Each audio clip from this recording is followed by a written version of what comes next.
Today we're jumping into a really specific case study. It's the 2018 Rahud cholera outbreak in Western India. Right. And it's fascinating because it really lays bare this kind of paradox. A paradox, yeah. You see this massive systemic failure on one hand, but then almost immediately this extraordinary localized success story. It's quite jarring. It really is. So let's look at the numbers first. This village, Rahud, it's remote, maybe 850 people total. Roughly, yes. And nearly 200 people got sick. 195, I think the sources said. That's right, which pushes the attack rate, the AR, up to almost 23%. 22.9%. I mean, that's practically the whole community exposed, right? A huge proportion. But, and this is the really crucial part, the counterintuitive bit. Okay. Despite that level of infection, the case fatality ratio, the CFR, you know, how many actually died from it, was remarkably low. Just 1.03%. Only 2 deaths reported. Wow. So a huge outbreak, but very few fatalities relative to the number infected. Exactly. So we need to figure out, you know, why did it spread so effectively, and yet why did so few people die? That's the duality we have to unpack. Okay, let's unpack this. Yeah. Starting with how it just exploded so fast. The epidemic curve, the graph showing cases over time, it spikes massively on day one. 75 cases, just boom. Yeah, that pattern, that sharp peak, it screams single-point source exposure. Yeah. Something everyone got hit with at roughly the same time. And the sources point pretty clearly to the water, right? The environment. Oh, absolutely. It was a textbook hydroepidemic.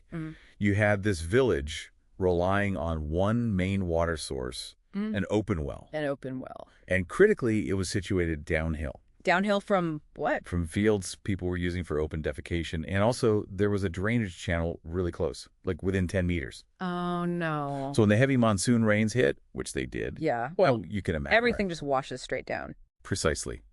Fecal matter mobilized directly into the unprotected well water. And subsequent testing confirmed it sky-high coliform counts. Gross contamination, a classic environmental failure. But it wasn't just the environment failing. There was a human behavior element, too, a big one. A huge one. The sources mentioned that, you know, around 36% of households surveyed actually had toilets built. Right, so the infrastructure was there for some. It was there, but crucially, it wasn't being used, at least not for defecation. What were they using them for, then? Storage, bathing rooms.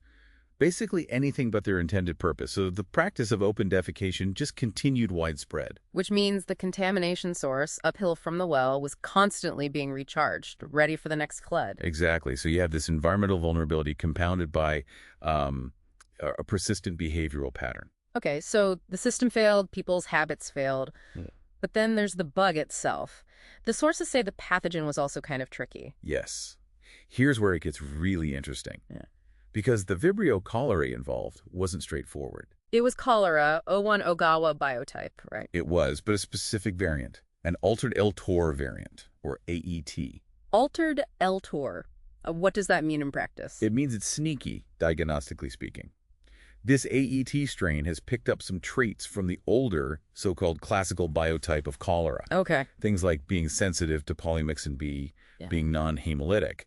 Now, why that matters is that the common field tests, the rapid diagnostics used in many resource-limited settings since, like, the 1960s, they're designed to distinguish between classical and L-Tor based on those exact traits. So this altered strain looks like the older, generally considered less threatening, classical type on those basic tests. So the standard quick tests might actually miss how dangerous this strain really is. It's hiding in plain sight. Precisely. It evades the traditional surveillance. You need more advanced molecular methods to really see what you're dealing with. And when they did those molecular tests, what did they find? Was this just some local variation? Not at all. That's the chilling part. Molecular analysis placed this strain firmly within the globally dominant 7th pandemic lineage, Wave 3 specifically. So it's connected to the major global cholera spread. Directly connected. And even more specifically, it carried certain genetic markers. The TCP8-CIRS variant, and a very particular deletion in a gene called RSTB, a GTA deletion. Does that deletion mean anything specific? Oh, yes. That exact deletion. Okay. It's historically associated with the Vibrio cholerae strain that caused the absolutely devastating outbreak in Haiti back in 2010. Wow. So a genetic fingerprint linked to one of the worst modern cholera epidemics. Shows up in this small remote village in western India. Tells you this isn't just about local sanitation anymore. You've got a highly evolved, globally circulating pathogen that incorporates virulence factors from different major epidemics, basically landing anywhere. A global threat exploiting a local vulnerability. You got it. It's instantly globalized genetics. Which brings us back to the survival rate. If the bug was this evolved, this virulent, potentially deceptive, how on earth did they keep the case-fatality ratio down to just 1%? Right. That's the success story layered onto the failure. Yeah. And the answer seems to be purely about the immediate local response. It wasn't luck. What did they do? Well, the local medical officer acted incredibly fast. Set up an emergency treatment unit right there at a local rural center, basically immediately. Okay, quick medical intervention. Crucial.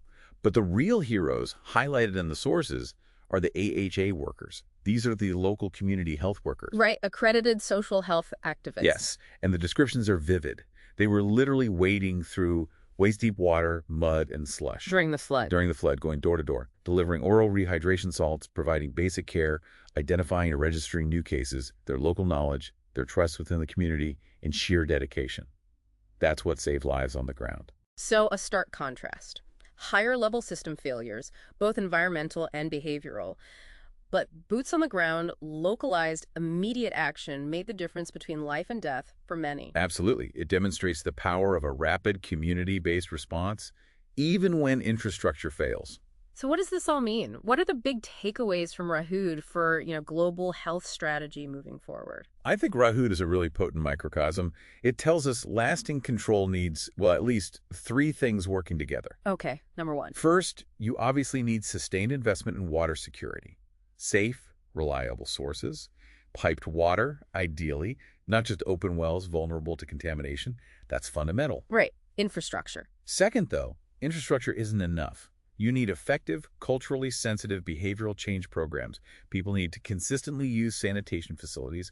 Just building toilets clearly isn't the whole answer. The behavioral piece is key. And Yeah. third, and this is highlighted by the AET strain, you need continuous advanced molecular surveillance. We can't rely on decades-old diagnostic techniques when the pathogens themselves are evolving so rapidly and incorporating traits from global epidemics. We need to know what we're actually fighting. So better infrastructure, sustained behavioral change, and smarter, modern surveillance. That's the package deal, really. Okay, so a final thought for you listening. The next time you hear about a seemingly localized outbreak, maybe think beyond just the immediate water quality issues. Yeah, remember Rahud? The threat might actually be a genetically sophisticated pathogen carrying battle scars and adaptations from epidemics continents away. That's just found a way to exploit those chronic human vulnerabilities, whether it's infrastructure or behavior, right where you are. It's a globalized fight, even when it looks local.